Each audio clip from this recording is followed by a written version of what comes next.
චාව් එන්ජල්ස් කොහොමද? ඔන්න ඉතින් අද මම පාටි එකට යන්න ලීස්ති වෙන්නේ. ඉතින් මං හිතුවා ඔන්න ඒ vlog එක ඔයාලත් එක්ක share කරගන්න. මම මගේ මුහුණ හොඳින් පිරිසිදු කරගෙන කෙනෙක් ක්ලෙන්සර් කරලා ටෝනර් කරලා ඉන්නේ.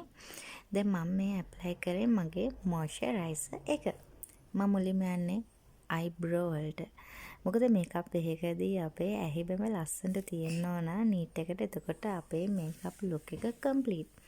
ඉතින් අද මම ගොඩක් හෙවි මේකප් එකකට යන්නේ නැහැ. නමුත් ලස්සන ග්ලෑම් ලුක් එකක් දෙන මේකප් එකක් තමයි කරන්නේ සරලව. ඉතින් ඇහි බැඹි මම පැන්සලෙන් ඇඳගත්තට පස්සේ මම මෙන්න මේ විදියට මගේ කන්සීලර් එක අරගෙන මගේ ඇහි බැම හොඳින් නීට් කරගන්නවා. මොකද ඇහි බැම ලස්සනට තියෙන්න ඕන මේකප් එක ලස්සන වෙන්න නම්. මේකප් එකක් කම්ප්ලීට් වෙන්න නම් අපේ ඇහි බැමේ ලස්සනට තියෙන්න ඕන. ඉතින් මම ඇහි බැමි හදන වීඩියෝස් ගොඩාක් කරලා ඇති. ඉතින් ඒ ගැන දන්නේ නැති එන්ජි කෙනෙක් නම් ඔන්න ඔයාට පුළුවන් මේ වීඩියෝ එකෙන් පස්සේ ඔන්න ඒ වීඩියෝ බලන්න. ඉතින් මම ඊට පස්සේ මෙන්න මේ විදියට හොඳටම ඇහි බැමි සෙට් කරගත්තට පස්සේ ඉතින් ඔයාලට පේනවා ඇති මුහුණේ කිසිම ලප කැලල්ලක් නැහැ මගේ. ඉතින් ඔන්න මේ සතිය මම අනිවාර්යෙන්ම මගේ සතියක කාලයකදී මම මගේ ස්කින් එක කොහොමද පෝෂණීය කරගන්න කියන වීඩියෝ එක අරගෙන එන්නම්. හරි.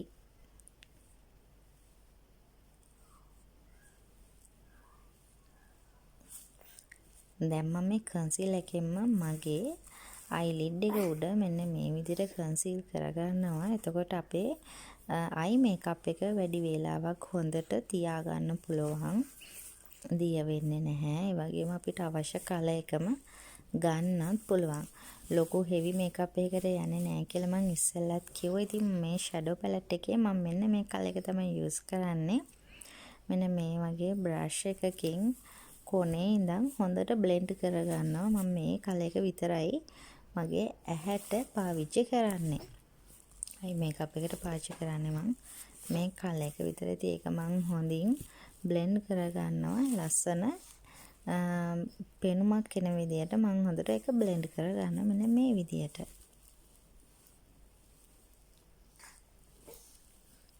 ඉතින් ඒ විදියටම අනිත් ඇහත් අපි බැලන්ස් කරලා ඒ විදියටම බ්ලෙන්ඩ් කරගන්න ඕනේ. එකම ප්‍රමාණයක් එකම විදියට අපි ඇස් දෙකම හොඳින් බ්ලෙන්ඩ් කරලා ලස්සන කරගන්න ඕනේ. දැන් මස්කාරා.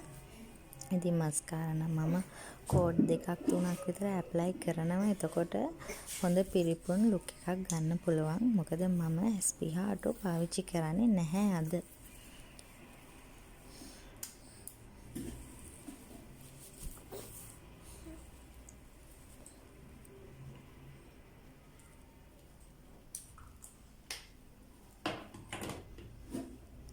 කලින් කියන්න ඕන මම මෙතෙන්දී මගේ අයිලයිනර් එක ඇඳගත්තා. පේන නොපෙනෙන තරමට අයිලයිනර් එකක් හීනියට මං ඇඳගෙන තියෙන්නේ. ඉතින් අයිලයිනර් වීඩියෝත් ඇති මං කළා. දැන් මෙන්න මේ මගේ ප්‍රයිම් එක තමයි මං ඇප්ලයි කරන්නේ. මොකද ප්‍රයිම් එකක් ඇප්ලයි කරද්දී ස්කින් එක ආරක්ෂා කරගන්න වගේම මේකප් එකට හොඳ ෆිනිෂ් ලුක් එකක් ගන්න පුළුවන්. ප්‍රයිම් එක ගන්නින්දී ස්කින් ටයිප් එකට මැච් වෙන්න අරගන්න. ඉතින් කන්සීලර් මම ෆවුන්ඩේෂන් ගොඩක් යූස් කරන්නේ නැහැ. කන්සීලර් වලින් මෙන්න මේ විදිහට මගේ ඇස් යටට, නහය දෙපැත්තට, ඒ වගේම කට වටේට ඔන්න ඔය චුට්ට විතරයි මම කන්සීල් කරගන්නේ. ඊට අමතරව මම ෆවුන්ඩේෂන් භාවිතා කරන්නේ නැහැ මේ මේකප් ලුක් එකට.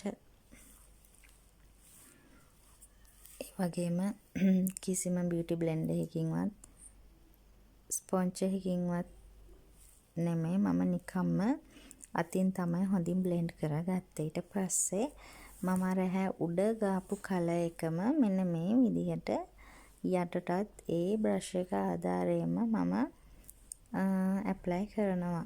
එතකොට අමුතුම ලුක් එකක් ගන්න පුළුවන්. ඒ වගේම මගේ වෝටර් ලයින් එකට ඔයාලට වෙනසක් තේරෙනවා ඇති. මම ක්‍රීම් කලර් එකක් තමයි පාවිච්චි කරේ. ක්‍රීම් කලර් කාජල් වගේ ක්‍රීම් කලර් එකක්, කළු පාට නෙමෙයි.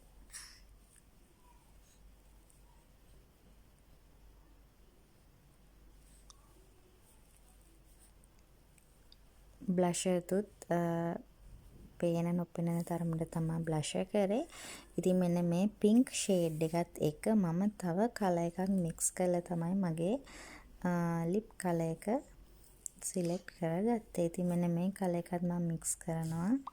ගොඩක්ම කලර් දෙකක් මික්ස් කරද්දී හරිම ලස්සන කලර් එකක් ගන්න පුළුවන් තනි කලර් එකක් ගන්නවට වඩා. මේක තමයි මං අද දාන කරාබු දෙක. මොකද මම මාල මුකුත් දාන්නේ නැහැ. මගේ ගවුම ටිකක් චාම්. ඉතින් මං හිතුවා මේ වගේ කරාබු දෙකක් දාන්න. සුවඳ ගහලා ඉන්න එපයි නේද? හරි. ඉතින් මෙන්න මේක තමයි ෆයිනල් ලුක් එක. කියන්නකෝ ලස්සනද කියලා. මොකද හිතන්නේ?